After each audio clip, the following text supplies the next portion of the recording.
Well, good afternoon, lovely ladies and gentlemen. Steve Collins coming to you from gorgeous San Antonio, Texas, the second most powerful, passionate, and purposeful coach and speaker in the world.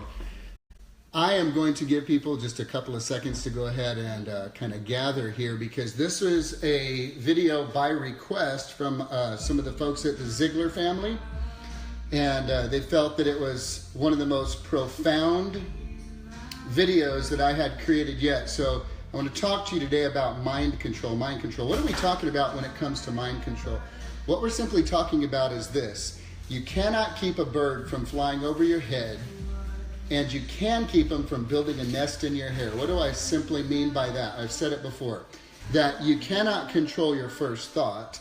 However, you can control how long that thought is going to stay there and whether or not you are going to entertain it. So I want to give you a visual demonstration here with this glass of water to give you an idea of how you have the ability to determine how you're going to deal with the thoughts that come into your mind that you do not intend to have there. You may not even be aware of it. You know, when we talk to people about affirmations, they're saying positive, powerful things about themselves.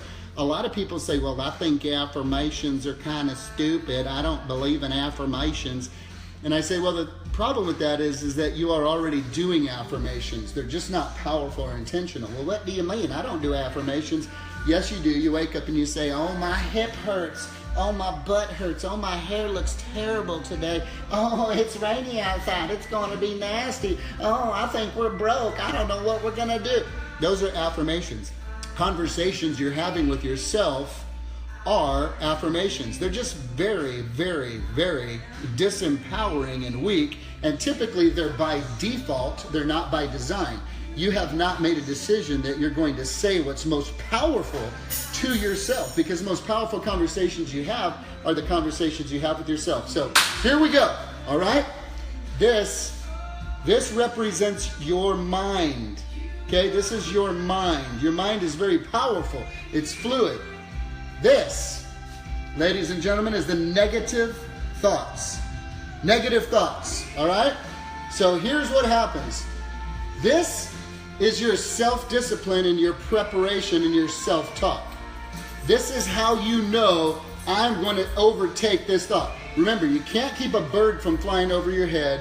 You can't keep them from building a nest in your hair. You might not be able to control your first thought, and you can decide how long that thought is going to stay there and whether you're going to entertain that thought or whether you're not going to entertain that thought, whether you're going to address it or not. Isn't that right, Joyce? When we get up at 4 in the morning and our body says, I don't want to go to the gym today.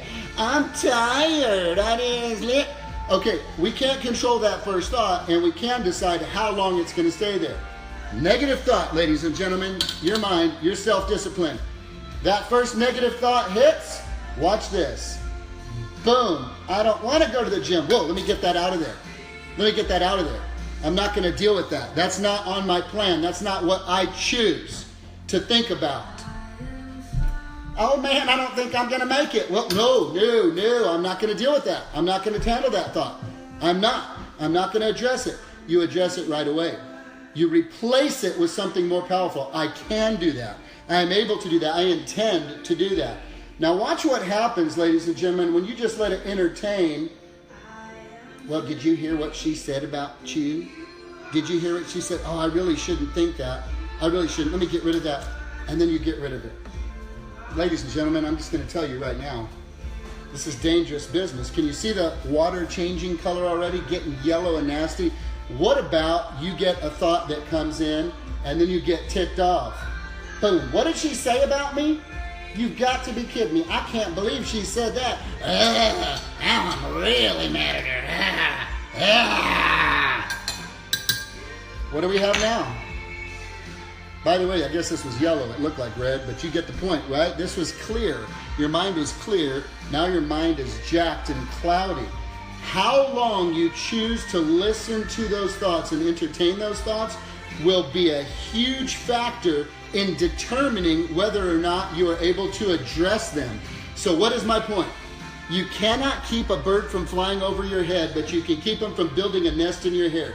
You cannot control your first thought, and you can control how long that thought is going to stay there and whether or not you're going to replace it with a more powerful thought. So let's say for a person who's a believer, a Christ follower, when they are tempted to say, I don't think I can do that, Philippians 4:13, you replace that thought and say, no, I can do all things through Christ who gives me strength. When you get into a wreck on Luke 4:10, on your way to go speak at a real estate conference and you get jacked up and you have to wait for a cop, you can simply say, oh my gosh, I got into it. Hey, no problem. All things work together for good. Romans 8:28 says, all things are working together for my good. This is going to end in good. So you see what happened, ladies and gentlemen? That first drop comes in. How quick you get it out is how quickly you begin to start overcoming your thoughts. You want to learn to control your mind?